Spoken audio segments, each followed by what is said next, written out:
You should start off with a geography question. Oh, that's a good point. Okay. What kind of geography question? I'm not good at geography. I learned nothing from Carmen Sandiego. You didn't learn about that fruit that smelled horrible but tastes so delicious? I knew about the Dorian fruit already, though. Okay. Where is it, the Dorian fruit? From Jakarta. Right? I feel like there's a lot of questions being asked here. And, you know, the major question to ask is, where is Carmen Sandiego? And we could probably just edit this as the opening. That's me confused. Well, that's right, guys. This week we're talking about the one and only Carmen Sandiego. Yeah.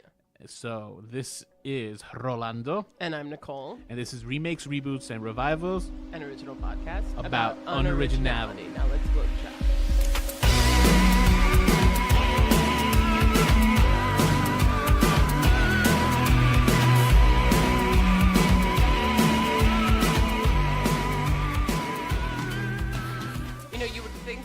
Watching all of these episodes of Carmen Sandiego that we would have gotten that trivia question right. No, I'm pretty sure I got it right. I'm pretty sure it's Jakarta. It is? I'm okay. 90. Hang on.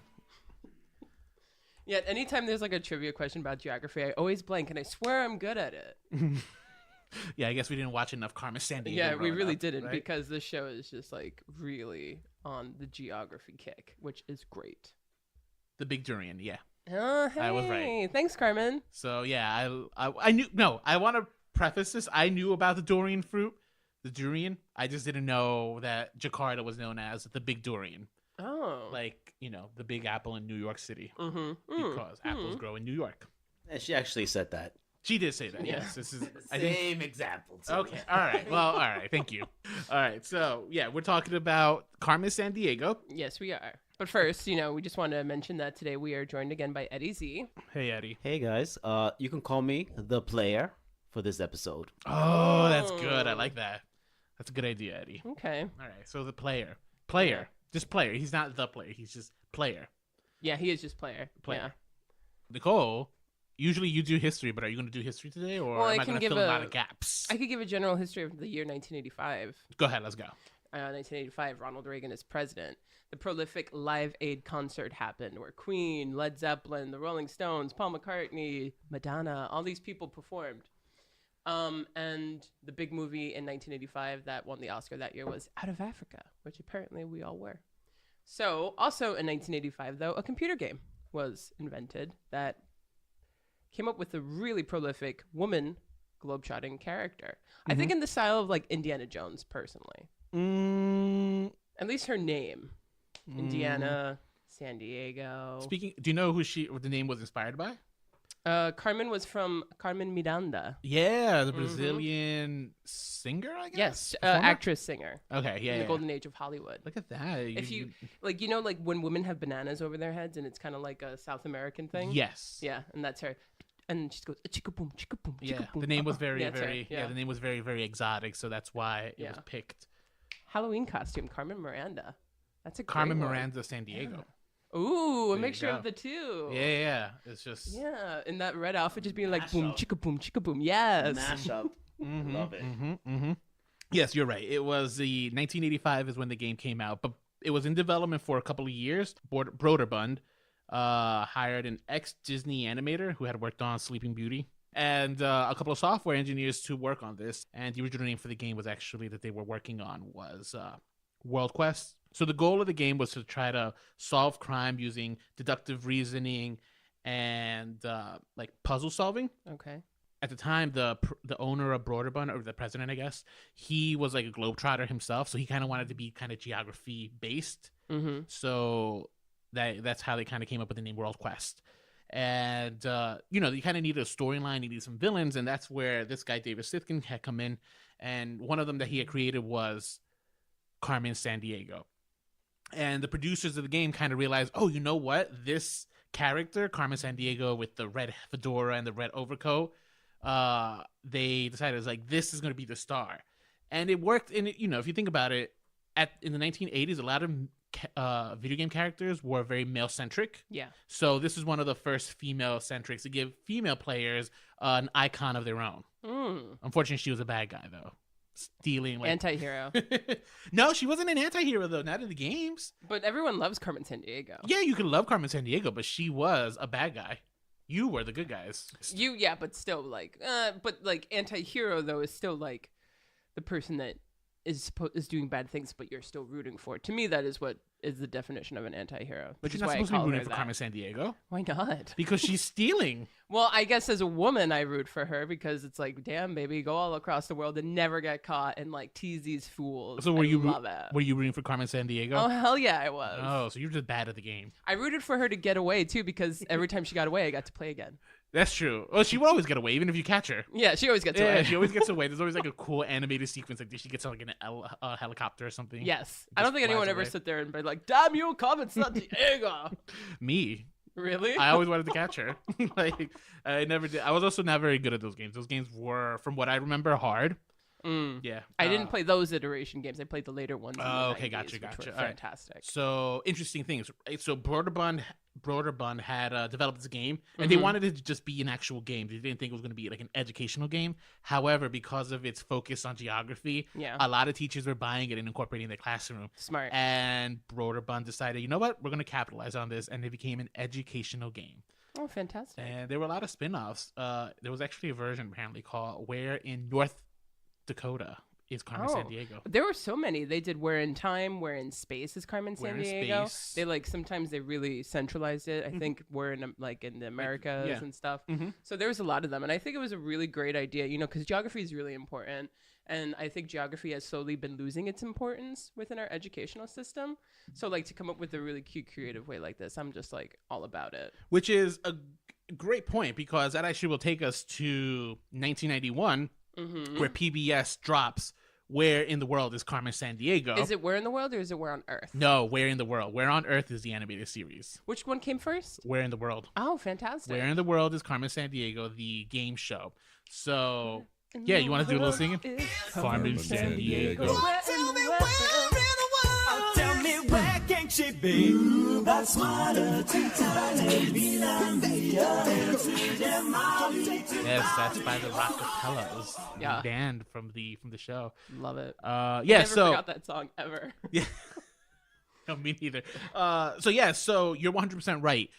Kids did not know geography. So what happened was there was a survey done by the National Geographics, and apparently children just could not locate the Pacific Ocean or the USSR on a map. Oh my god. And as a result, PBS decided, it's like, well, we need to fucking do something and teach these kids about geography. So Thank God, PBS. they licensed from Broderbund Carmen Sandiego and made a game show out of it. So did you ever see the game show? I did. Yeah, Yeah? I remember watching it growing up. Yeah, me too. I wanted to be on it so badly. I would have died to have been on it. I gotta say, like, a lot of my friends love like shows like Family Double Dare, Yeah. those game shows. So this is like, that show was actually like an inspiration here, because it started this hype for Yes. family game shows. And what happened? PBS decided to just like jump on that bandwagon, and that's how we got this show. Thank God for PBS. Yeah, it seriously. lasted 5 seasons. It's impressive. Won a total of 7 daytime Emmys and 1 Peabody Award. Oh, And they almost in total recorded about 300 episodes. wow. But a lot of them cannot be seen anymore, because what happened was between seasons 1 and 2, the USSR dissolved. So a lot of those episodes were outdated. True. And as a result, PBS just pulled them out of the rotation. But it's and stuff. important also to know that the USSR once existed. And Yes, stuff yes, like yeah. That, so But it's hard to historical teach lens. geography with like old. It's like when That's you're in true. school looking at old maps and stuff. And like right? it used to be Czechoslovakia, and that's completely disbanded and other things. So I get it. Yeah, I like science books with Pluto in it as a planet. Pluto's still a planet. Obsolete. I know it's not recognized as Not- one. You're but, like, you're like old school. It's You're not part of the solar system model I as still we know recognize it. Pluto in my life, in my solar system. But no, that's precisely the point. So that's why they were taken out of the rotation and stuff. But Okay. that also introduced us to a little bit more of the lore that would become Carmen Sandiego. Yes. Really focusing on Acme, even though that was like always part of the game. True. Acme kind of became more of a central figure, and it also introduced the Sheaf. Yes, and Acme is pretty much the detective agency that is trying to track down Carmen Sandiego. So if you're someone who is hired to track down Carmen Sandiego, you've been hired through Acme, and you report to the chief. Mm-hmm, And tell us all about the chief, because I love her. So the chief, her name was Lynn Thigpen. She's a Broadway actress, and her delivery is kind of what made, I guess, the show stand out. Yeah, I'm gonna try and do it right now. You have to find. I can't do it. That was close. That was close. You're gonna find the chief. Something like that. It just turns into 1940s. Yeah, guy. you just go to the 1940s transatlantic accent. That's not transatlantic. It's pretty transatlantic. Hello and welcome to Acme. I'm the chief. We're in the business of tracking down thieves, and we're ultimately after one, Carmen Sandiego. The show was fun. I've always wanted to be on this show. I don't know about you. No, 100%. Other than the fact that I'm really competitive, I love the geography element of it. I think geography is really important. Man, I was always... So I knew geography was never my strong point. So this show terrified the shit out of me as much as I wanted to be on it. Yeah. There's no way I would have done well. I know. Really? Yeah, from the bottom of my heart. I would have been like, oh, I'd make a fool of myself. And always these kids were always like super smart. Yeah. It's just like, he won the spelling bee. She plays a clarinet and does basketball. Yeah, no, you never saw a kid who was like, he dropped out of the drama club out of 2 meetings. Exactly. So I mean, I thought it was really intriguing, though, that the way they set it up. I didn't watch too many, but they had one where, like, on the floor was a globe of the world, and it's like, you got to run to this part. Yeah, and that's always the final round. That's where is you, so That's exciting. how you try to catch Carmen Sandiego. And it's always fucking hard. Oh, yeah, right? and your 'Cause adrenaline's rushing. You have like 30 seconds to try to place like 8 pins on a map, and you have to know exactly where these fucking countries and cities are. Yeah. It's horrendous. That's great. I'm all for it. I am too. I mean, there should be more game shows like this. Yeah. But yeah, fucking super, super hard. But yeah, this is our first iteration of Carmen Sandiego in TV. We wanted to talk about it a little bit, but after the 5 seasons of this running, it would get its own spin-off, which is Where in Time is Carmen Sandiego. Yeah. That only lasted 2 seasons. It was more futuristic. It had to do with history. Yeah. Now, that one I actually enjoyed a lot more because history is... Don't say more important. No. I would say it's just as important as geography. It is. The only thing is I feel like history is a little easier to kind of comprehend because I history suppose. doesn't change. Neither does geography. For the most part. Geography changed. But, okay, USSR became Russia, but, like, that's not overwhelming. There's a lot of information on... I guess it's maybe the locations of maps and stuff. I've just never been good at that. I think geography also corresponds with history, where history is kind of just history. But then, again, to understand history, you should know geography and where things, like, lie in the world. I guess that's kind of true. So they go hand in hand. Fine. They go hand in hand. You're right. Is that what you wanted to hear? I did. Okay, good. You got They're it. both great. We love them both. No, so Where in Time is Carmen Sandiego had to do with time travel. She would go around stealing like important artifacts from different points in history and Coolest woman ever. Oh yeah, that was a dope show. So I think great. it had a different host, but it had the same chief. She came along. You're for the most ride. fun. I can't. Every time I can't. So yeah. And but that one only lasted 2 seasons. So it wasn't until 1994 where Carmen Sandiego would come back to TV, this time through Fox Kids. And it was Where on Earth is Carmen Sandiego.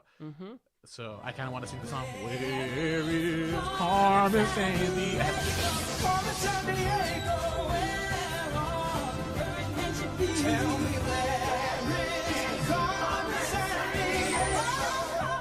Yeah. The other one is so much better. Oh, the Rockapella band is good. I feel like the Where on Earth is Carmen Sandiego felt a little more like dramatic and like over the top. Yeah. As our Carmen Sandiego would become because she was voiced by the one and only Rita Moreno. Yes. Oh my God. What a voice, man. I didn't know this Seriously. growing up. Only this now. I'm just like, she's so good. What? Yeah, voice acting So is on good. point, as any other acting that Rita Moreno does. A famous writer, F. Scott Fitzgerald, once said, "Show me a hero, and I'll write you a tragedy." Meaning what, Carmen? The tragedy here is Lee's lack of maturity kept him from being a great detective or a great thief. See you next Crime Player, if you're up to it. Carmen Sandiego in this version, she is an ex-Acme agent. Yes. Who apparently she started off as an orphan and they were taken in by Acme, and then she became an agent, youngest agent. Then she eventually decides, I need a challenge, and becomes a thief. Yeah. And now Player who is like supposed to be us, kind of, Yes. sort of. So the quality of like you, because like before in the game show and in the video games, you were very much a part of it because you're playing the game and the chief was talking to you and the game show host was talking to you. And so now you're still kind of a part of it because the player, even in the first episode, I saw it was live action before it turned into cartoon. Yeah, they always start off with like a live action sequence and then it turns into the game. Yep. Your player, you pick up. The player is playing as Ivy and Zach. Those are the two protagonists of the show who are trying to stop Carmen Sandiego. And each episode, they're like kids. Yeah, they're like teenagers. Yeah, which is like weird because Carmen Sandiego is a full-grown woman in this iteration. Yes, and they come very close to stopping her almost every episode because they're part of the Junior Acme Detective Squad. It's just still it's just like high standards. But Carmen, you're like better than that. Like you can't let these 11-year-olds Carmen Sandiego's stop playing you. a game. This is all fun and games for her. That's true. She's just letting these kids go around the world. She wants to. She loves to chase. That's what she's doing here. So did you ever watch this show growing up? No. I only watched the original game show. Okay. And played the game. Interesting. Oh yeah. Well, the chief from this game would actually show up every now and then on the actual games also. Yeah, which was the 90s like reincarnate revival of it, right? Because I don't think I played the 1985 one. I think I played a 90s one with the chief in it. Well, the 1985 one was remade after the chief was introduced. Yeah. So, and then they kept, Carmen Sandiego was still alive apparently. She was still popping. Teachers were using her in school, and as a result, like they're just gonna keep milking this. And you know what? You know why Carmen Sandiego was kind of put on TV, though, right? A representation? No. Representation of what? Female? No, I was just making When you look at television between the 80s and the 90s for kids, there's a huge difference. Do you want to take a guess as to what that could be? 80s and 90s? Yeah, 80s kids television and 90s children's television programming. I don't know. Is the 90s more educational? It is more educational. There's a reason for that. In the 90s, kids the law came into... Because Reagan era destroyed our youth? Well, what happened was in the 90s, there was a Children's Television Act. And the problem was in the 80s, if you saw a TV show, all they were just commercials for toys, if you think about it. Okay. And it just put requirements in which television networks had to put a certain amount of content that was educational. So that's where a lot of these shows like Carmen Sandiego, Hysteria, if you ever saw it. Hysteria? Oh, Hysteria was good. That teaches you history. Okay. Science Court. Okay. Robin Williams on ABC would have this little segment as Jeannie teaching you about like great figures in history. So there was a lot of programming that was really, really educational. Was it Ghost Rider too? Ghost Rider falls into that, even though that was PBS. But I love Ghost Rider. That was one of my favorite ones. He's a ghost and he writes to us. Yeah. Ghost Rider. It's such a shame. That's something that will never get remade. No, never. I don't think so. It doesn't have a big enough following. You'll have it'll be like a very niche audience. Yes. But yeah. So anyway. But yeah, so that's how Carmen Sandiego came to be on TV. And Broderbund was actually very nervous in giving the rights to Fox because, Fox at the time was known for the violence of X-Men and Power Rangers, which we talked about.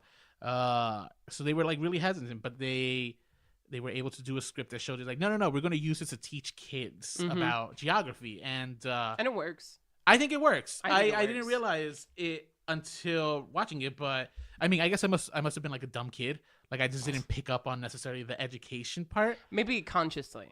Maybe. It's funny, right? Because at the same time while I was watching these shows, I was also watching shows like The Magic School Bus. And The Magic School Bus, I actually absorbed a lot of the stuff that I would learn. Yeah, me too. I think this one was just like the action sequences were so cool and the animation was kind of, True. that kind of Captain Planet like look, right? Yeah. It felt very much more entertainment than it felt educational for me. Well, let's look at the pilot of Where on Earth is Carmen Sandiego. Let's look at it. Where it begins with Carmen stealing the eyes of a Van Gogh painting. Yes. And then they have to deduce art history. Right. And then they're like, okay, who's got the most famous smile? The Mona Lisa, Leonardo da Vinci. And just all the different places they go there. And I think in that one they even go to Egypt for some reason. They think the nose that she might be stealing is the nose from the Sphinx. Okay. Or based off of a clue. So they were wrong. Then they end up going back for... I forgot whose nose they stole. It was like a famous nose in the painting. I don't remember. See? Not a good job in educating. But putting that aside, all right, 1994. I at least was like 6, and like I'm assuming you might have seen this. Growing up. I must have been like, I guess what? How many? I'm 2 years older than you. Yeah. So yeah, I must have been like 8. So where else would you have learned about Vincent Van Gogh or the Mona Lisa? You know, things that like when you think about it, it's like Or I windmills. know these things. Or, Or, like yeah, about- Egypt and stuff, and like knowing where on the map it is, and like the differentiating between different countries and continents and whatnot. And like school didn't teach me. No, but What if a you controversial comment. But if you think about School it, like system failed me, but you know what? PBS, yeah. they saved me. But you ever look at something and you're like, where did I learn this? How do I know this?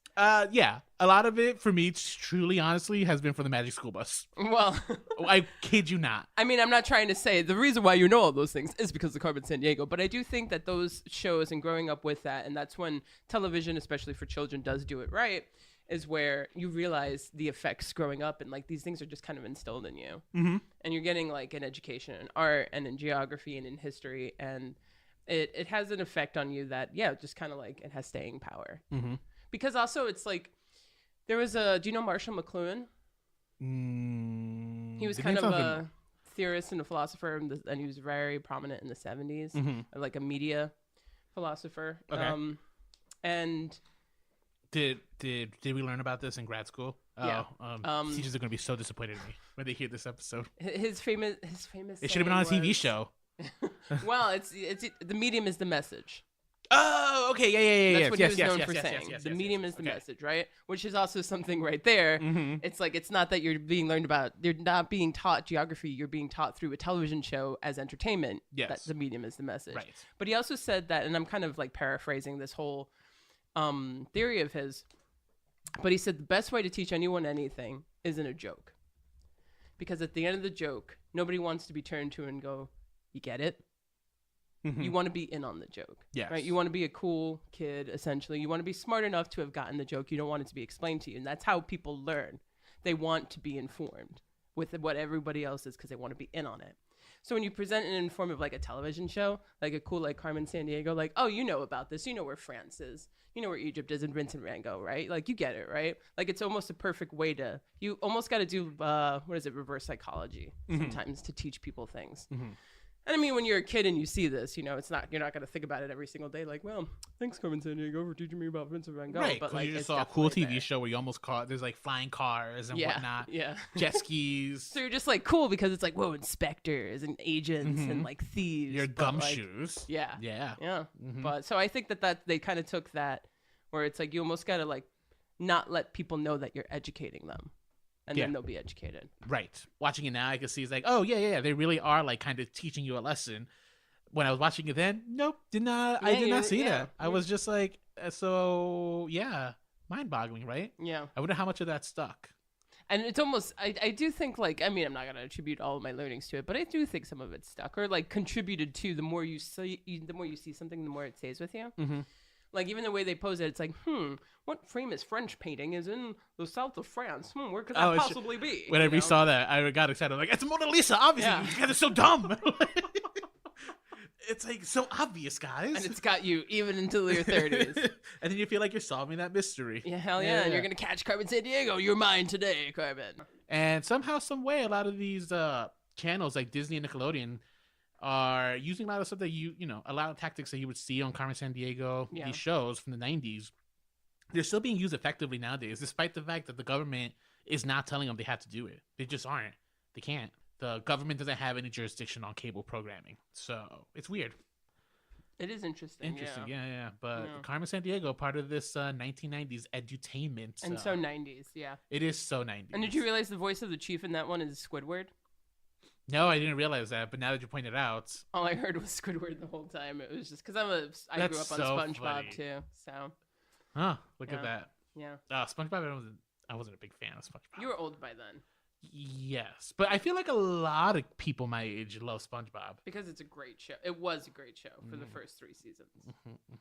Because with Carmen Sandiego in the 1990s, right? Yeah, Watching this now, did you think she was Hispanic or Latina in any No, which way? not at all. Right? Yeah, Not at I don't all. think I would have gotten that even with Rita Moreno playing the voice, despite the fact that in the video game she was always from Buenos Aires, Argentina. yeah. So she was always kind of Latinx at least. Yeah, she wasn't Aryan, to say the least. Like, mean, I at least knew that, like, I wouldn't say I felt a Latin vibe or anything from her, but I knew she wasn't. From the 90s cartoon. Yeah. No, I didn't get that either. I always thought she was just a beautiful white woman. Yeah. Globe-trotting, as Maybe all beautiful white people do. Mediterranean or something, yeah. Oh, you're really thinking about that. Yeah. Okay, I don't think I... Well, because I know my geography. Thanks, Carmen Sandiego. You got me there.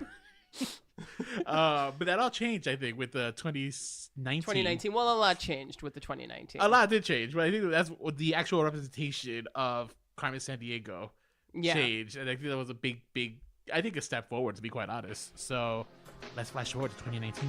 Is there a song? Where in the world? Yeah, they have a theme song. It's not San memorable. Diego. Oh, I love that song.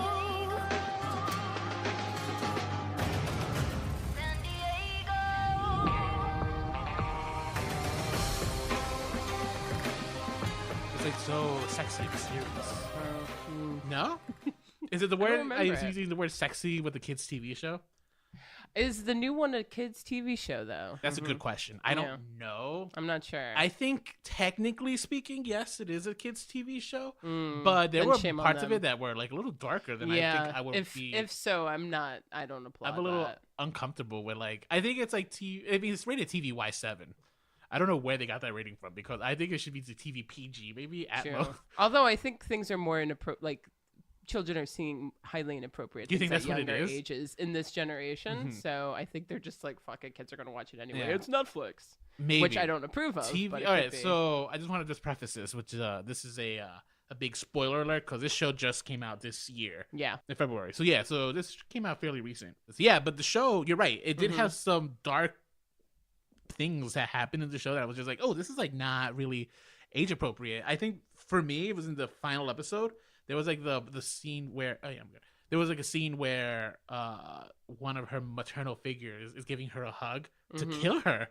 It was like a really strong and violent hug. I was just like, this is not something I want my child to see. Yeah. I, as an adult, am here with the story. I love it. I'm watching this. It's a very enjoyable TV show. Yeah, but that got this show was dark. made for you, I think. You think so? I think so. I don't know. I will say this: they actually do try to teach geography when they can. Sure. Well, let's back up a little bit and say how this show differs in the lore of Carmen Sandiego. So let's go. What are some of the big changes? Well, this one provides this whole backstory. Like the first couple episodes are just the backstory of who is Carmen Sandiego. Yes, Carmen And Sandiego gets an origin story, which she's never really. She's never gotten had, before, yeah. yeah. And she's an orphan girl. We're gonna assume off the Argentine coast somewhere. Argentinian, yes. And she grew up on an island, an isolated island. And this time she wasn't raised by the people of Acme. Right. She was raised by the nemesis, the like evil organization Vile. And great name. I really like that. And she was raised in Vile. It's like a secret academy for people who want to be thieves, but then it's like, actually, no, they're like villain. They're like super they're villains super who want to villains, take yeah. over the world. That's like the big secret. And she's known as Black Sheep there. And there's like 6 people or 5 who run. 5 people. 5 people who run. Because they and vote they to teach. break ties. Yeah. And all 5 of them run different aspects of this thieves school. And one of them is the one who picked her and raised her. And then there's like this samurai guy who has it out for her. But whatever. So up until she's 20, she's like, I want to be the best thief that there is. I don't have any family. I have nothing left to lose. This is what I was made for. This is why I was brought here. And for many reasons, she doesn't pass. And they don't grant her to be a grand thief. And so she plots her own way out. And then she begins this whole chase around the world with relationship with Vile trying to get her back. Essentially, right? I think I explained it. Yeah, I mean, she actually, once she realized that Vile was kind of the bad guys, she decided then and there that she was going to no longer be a part of the group and kind of do everything in her power to stop them. She decided to be chaotic neutral. Yeah. Ooh, good way of putting it. Yeah. That's is that right, Eddie? You're like got more the of an smiles on their expert of, faces. you're more an expert here on alignments from Dungeons and Dragons. I think we can say that maybe. I think she's chaotic neutral for sure. Where it's like she's still a thief and she's still doing bad things, but she's doing it for herself and she's just causing chaos. And why not? Okay. But she also wants Vile to pay for their actions. Wouldn't they technically though chaotic good?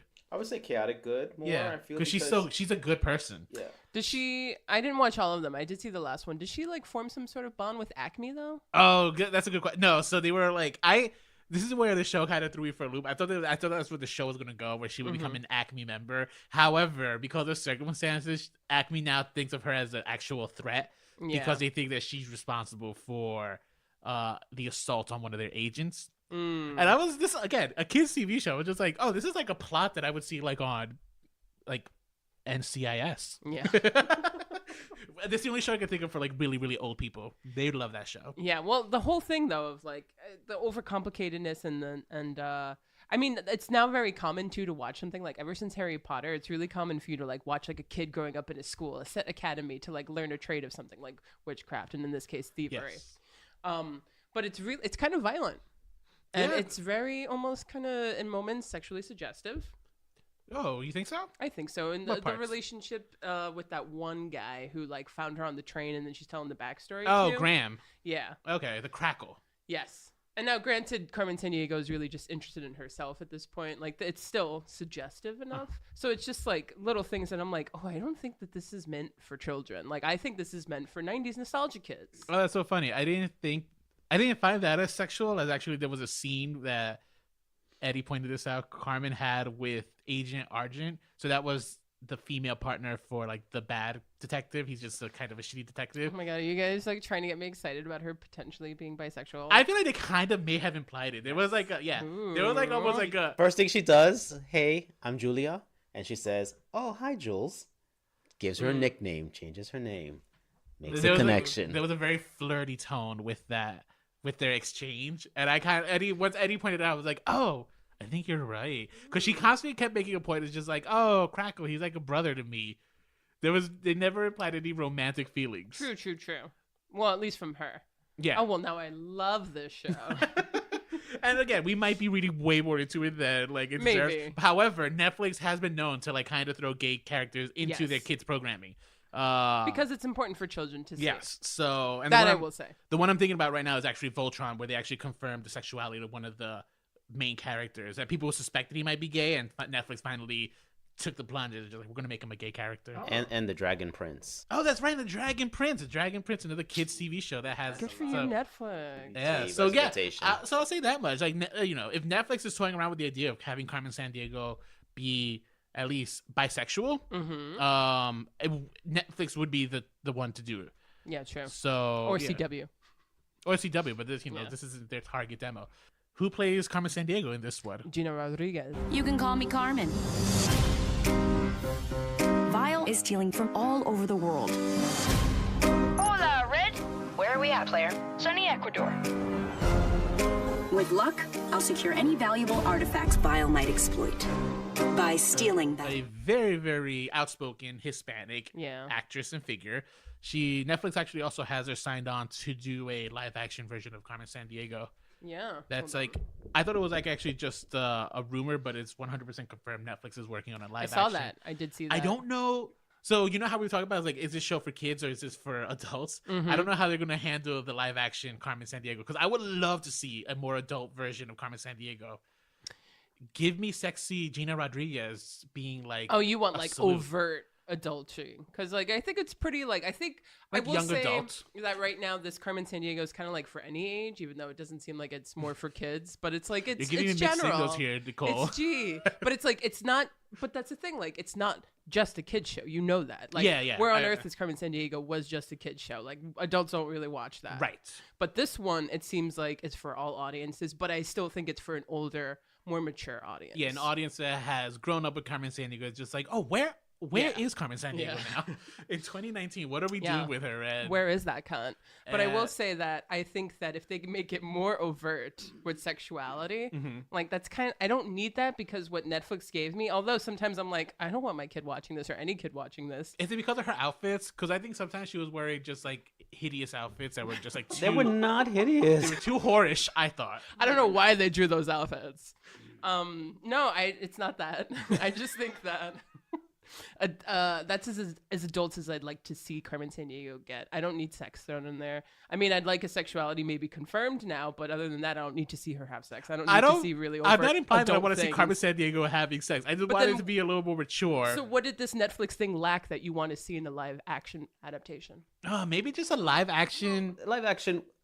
I Period. mean, all right. As But you said, do you want to see it more go adult more? Well, like more violent. Okay, it was very good. Like for animated, like the fight scenes, like that. I thought that was pretty cool. They were pretty actually cool. pretty violent. They did not hold back. I also think too, to go deeper into the emotional contents of the show, Carmen Sandiego grew up on this island.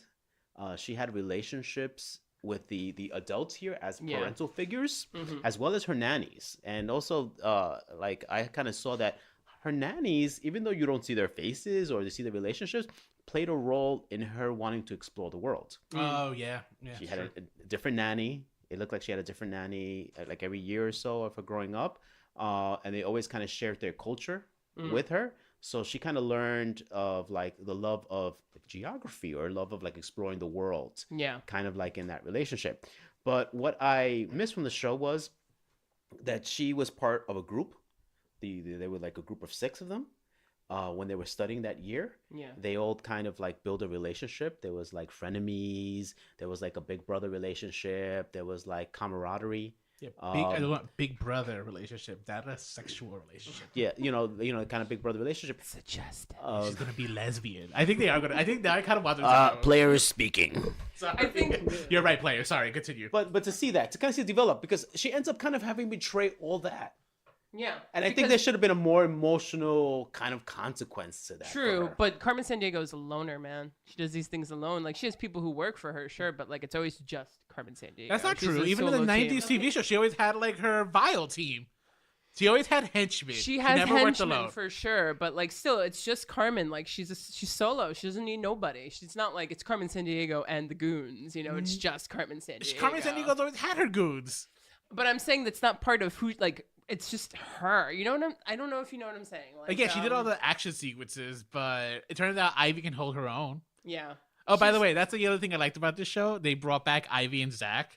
I did not think they were going to come back for the show, and then here they are. Yeah, in, but they work with Remastered. her. They're working with her. Very heavy Boston accent. Yeah, it's Yeah, so I weird. love it. I love it. So I don't know weird. where those accents came from. I don't think I've ever heard them really on animated TV shows, and Yeah. I like it. Just They because put, you have people they put working my Boston accent to shame. your non-existent Boston accent, yeah.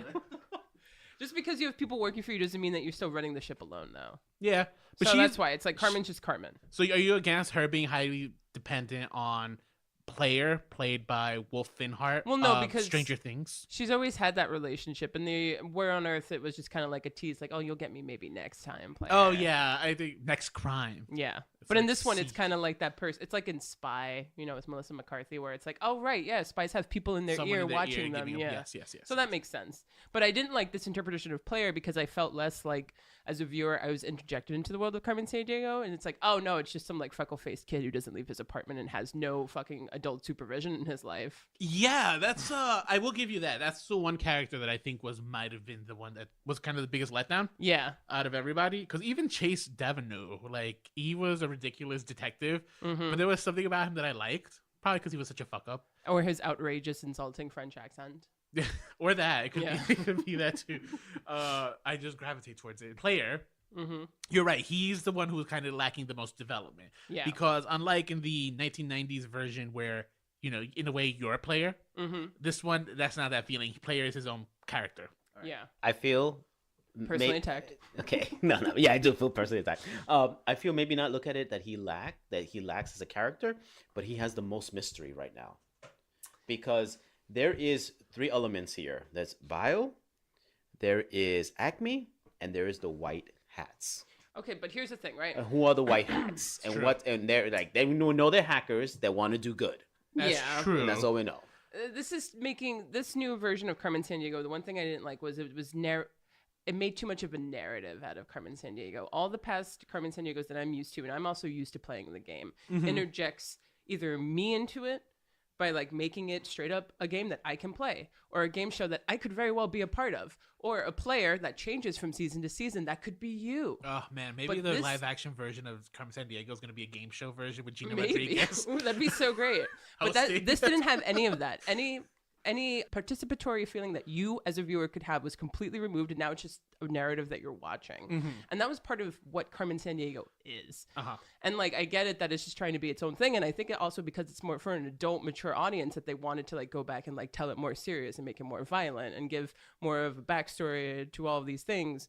But I think it's kind of like Wicked. Like ever since Wicked came out, like the untold story of Elphaba, like we're really into telling these stories where we go back and we re-examine people. Okay. And like, she's not a villain. In this one, she's an anti-hero. She is, yes. This one is the definition of anti-hero. Yeah.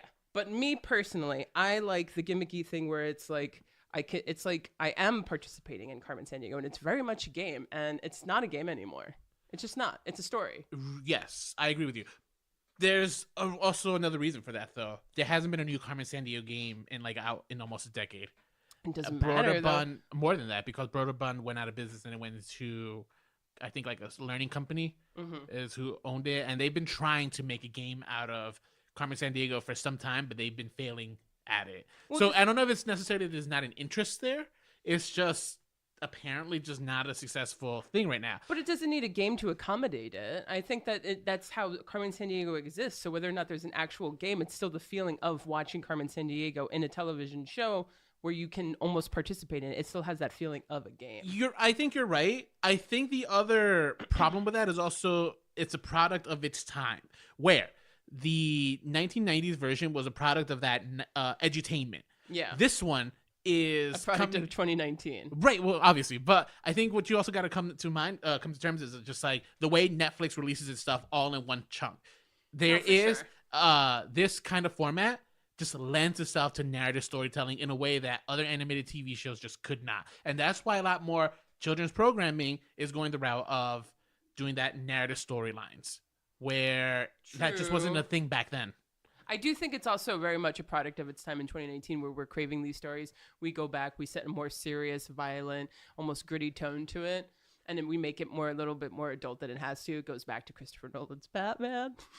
Oh my God. I always bring up. And it's the trend right now, quite simply. So like from 20 years from now, when this trend is hopefully over, I can look back at Carmen Sandiego and be like, oh, now I get it. It was a product of 2019. And then the next iteration of Carmen Sandiego in 20 years will be a product of Carmen Sandiego 2039. So it's so interesting. I actually don't know if this show was, I don't know if it wasn't, I think it was light. I think it was fun. I think it was. Compared to the other ones, though, did have a more adult tone to it. I actually think the Carmen Sandiego from 94 through 99, that one felt a little more adult, to be honest. And I think it was because Carmen Sandiego herself felt more like an adult. Oh, well, she, like, her voice. It could have been her voice, but it was also just her mannerisms, I think. I suppose, but she was also very one-sided villainry, which is very also common of children things, where it's like you're either bad or you're good. Well, she wasn't, though. She was, as in we saw. In the 90s? In the 90s one, she has a strict code of her villainy. She does, which is true, but she's still like very much like, no. Carmen's she not helped Acme defeat Professor Maelstrom. He was in the new one, right? He's one of the bad guys in the new one. He was also in the original, in the 1990 version. Tim Curry. He was played by Tim Curry, yeah, and she helped Acme put him away because he was a bad guy. Yeah, she's true. just like, he has really no code. I have a code. But still, it's like, it's in the children's TV show, like the lines don't get as blurred as easily where in the more adult things, where it's like Carmen Sandiego is a thief, but like she's an anti-hero and we really root for her and there's all these complexities going on. Kids can't really handle that. That's confusing. I don't know. Now, you might be just, I don't know. I feel like maybe kids are just ready to... Maybe kids are actually able to handle that. I mean, I am completely against, like, no one is all bad and no one is all good. Yeah. Like, give me flawed characters for sure. And I think this one did a good job of doing that because here's a big spoiler. Shadow-san, I think that was his name. Shadow-san, yeah. He was the one who found her. He's the one who's trying to protect her and trying to get her to escape this life of crime, even though he's one of the master villains. Yeah. And that gives you all of a sudden a character that I did not see coming. I thought he was going to be straight a bad guy. He says, he has a heart of gold. Yeah. He loves her like a father. Yeah. I guess that. You did guess that. You called it from the beginning. So. True. But I guess when there's only so much that a child, like when they're learning all this about geography and stuff, like I suppose like the cliches should stay that way just so the important stuff is being fed to them. So that's why this is like, this Carmen Sandiego isn't really a geography show. Yeah, she travels the world, but it's not like the circle the focal point of it. Like it's did I more not about tell like you? who is Carmen Sandiego and Thieves and Vile and Acme and all this shit. I learned about the Magna Carta again. I actually have forgotten all about the Magna Well, yeah, Carta. but you don't know shit about geography, so The Magna Carta is history. No, so I think this show tries to teach. I think does. look, keep in mind Netflix doesn't have to teach kids anything. They have the rights. This is true. They have the rights to Carmen Sandiego. They could do whatever they want with her. They didn't have to make it edutainment. But they They're did do trying. whatever they wanted with it. I think for the better though. Oh, okay. So you That's- really liked it. I thought it was good. Give me the didn't- game show any day of the week. Oh, I mean the game show's like superior to everything. Yeah, and the actual game that I played in the 90s with the chief. You've got to find Carmen Sandiego. That was a little better. No, it wasn't. Well, at least it was in 40s, guys. You guys are both wrong. I'm gonna. You know what? Why don't you do your chief impersonation? I have no chief impersonation. I could do the It's called host. trying. The host had like kind of a nasally whiny Can I voice. hear the host? What year? Well, no, I can't do it. I actually love a fact also that they're kind of alluding to the fact that she is Latinx. Yeah, That for she is sure. not this white globetrotter. That Yeah, she her skin is clearly darker. her She- skin is yeah. darker, Mhm. and I'm here for it. And Yeah. she might be lesbian. Oh, I'm there for that. Here's another fun fact that I actually forgot to mention. I wanted to mention it earlier, but do you know how she got her coat? Remember how she Carmen Sandiego got her coat? Do you know who played that character? And like the voice actor? Uh-huh. Who? Rita Moreno. Rita Moreno? Rita Moreno made a guest appearance Aw. playing Cookie, the accountant, who had the red coat. And it was like the way of like kind of passing down that torch. Oh, that's cute. I Isn't like that cute? Yeah. When I heard that voice too, I was just like, wait a minute. Wait a minute. Well, you just mentioned Rita Moreno and my heart sings. So. So I had to Google him. Just like, oh my God, she did. She made a cameo appearance Aw. for this, and good for her. Okay, I kind of like love this show. Oh, yeah. Bisexual is Rita Moreno. Well, I think yeah, for sure. That happened in episode 2. Once that happened, I was just like, oh, I'm in for this. Netflix knows for sure their audience here. So I think That's you're 100% true. right. Yeah. Their audience. I mean, supposedly their audience was supposed to be children, Mm-hmm. but they did mention it was children and their parents. It's who a family-friendly used show. to watch the show. I see. Yeah. So Yeah. It's for 90s nostalgia kids. I It really is. I agree with you. I think so. Yeah. And I think it did a good job. Yeah. it was- What's it called? Let's do a lightning round. Lightning round. Okay, so should we do player? Yeah, let's do player. What kind of iteration do you like of player best? I like the players from the 1991 game show. Me too, they're because gonna be the I could have players that done I like that. the Yeah, most. yeah. Although if I had to actually talk about a real character, then I'm gonna go with the player from with Finn Wolfhard. Even though he wasn't really a well-developed character, he was still more of a character than player from the 1994 TV show. Yeah, but that's why I liked it, because it was kind of like this anonymous person. It was just like a kid playing a game, where it wasn't like a kid who was wasting his life in front of a computer screen in the 2019 one. He's not. Wait, he's fighting crime. You could hack for good. Moving on, the Zack and Ivy, Zack and Ivy. 94 or 2019. Ooh, I think. All right, let's do them separately. So I'll give you Ivy. I like the 1994 version. Mm-hmm. Right? She's a little more like stubborn. She's smart. Yeah, She's she's her own character. yeah. Zack, I prefer the new Zack. Okay. Yeah, he just feels more realized as a character than the teen, like the young kid. Okay. What about you? Oh, sure. I'll go with that. Yeah. Yeah. My deductive reasoning. No opinion, Julian. Okay. Zack and Ivy. But Carmen Sandiego time. Carmen Sandiego's a hard one. I'm gonna She let is a you go hard one. first. Oh man, I like Carmen Sandiego best in the 1990s version of the game that I used to play on my computer, right, where I would never ever catch that cunt, and I would just always play and try. That's We're like gonna my get so much favorite hate mail word. for that. I'm sorry, I'm a woman. I can say it. Oh, exactly. And I just always tried to get her, and it's just like you never can, and that's like my experience with Carmen Sandiego. So because of that, she's very precious to me. You know, that's like my youth and all that, and the fun times that I had playing that game.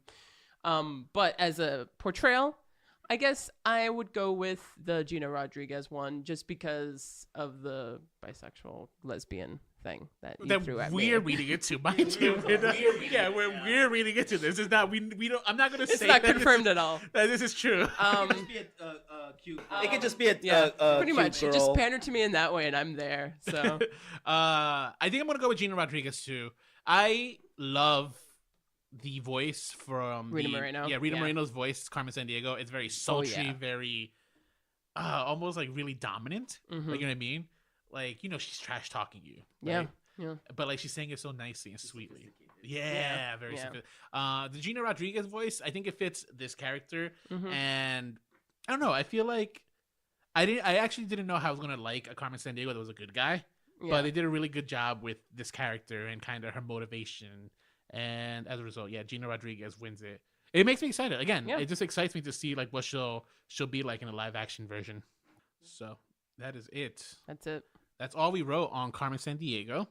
But before we go... So you know how we always tell you guys, hey, email us, shoot us a comment on Facebook, remakes, reboots, revivals at Gmail, remakes, reboots, and revivals on Facebook. Well, someone finally did. Don't say finally. We've gotten emails before. For the second time. So we want to read a comment that we got on our Facebook page from a new listener. It's true. And we know it's a new listener because here's the comment. Yeah. Hey, first time listener. So a good point that was made was that Mowgli's exile from the jungle was tantamount to separation of the colors, with Mowgli representing non-whites. However, isn't it just as likely that Mowgli could represent whites in the same vein, and the allegories support non-white superiority? Okay, well, first time listener, Mowgli represents whites. So he doesn't actually represent non-whites. That was, at least my argument, was not like non-whites. He represents whites. Whites coming in, saving the low breeds, doing their job, The white making savior. peace, the white savior, Despite and then the fact bouncing. that he's not white, though. Yeah, but it doesn't matter because he could be any color. He's among animals, just like a white man is among animals when he's around non-white men. Oh, That's how it so works. dark. Yeah. So, however, isn't it just as likely that Mowgli could represent whites in that same vein? He does. And the allegories support non-white superiority. To me, the reason why I think Shere Khan is truly the hero is because he does represent non-white superiority. He wanted that intruder, the person who thought he was better than everyone, to get out. But he killed Shere Khan. And it doesn't matter because colonialism was a thing and is still kind of a thing. And white supremacy is very real and dangerous. Yeah. I agree with you, Nicole. Actually, I'm wondering. I think Mowgli could represent, though, the non-white superiority, right? Because, the animals exiled. No, well, he wasn't exiled. No, I don't know. He kind of self-exiles in the first version, the animated version, right? He leaves because, oh my God, vagina. And in the second one, he stays with the animals. So maybe there's no superiority. Maybe it's all about unity. That's a nice that's bubble my to stance. live in. So, yeah. And now go home and watch the news. Okay, well, fine. You got me there. All right, but thank you so much for leaving us that comment. Yes. As promised, if you leave us any good questions or comments, we'll read them on air. So where can people find us, Nicole?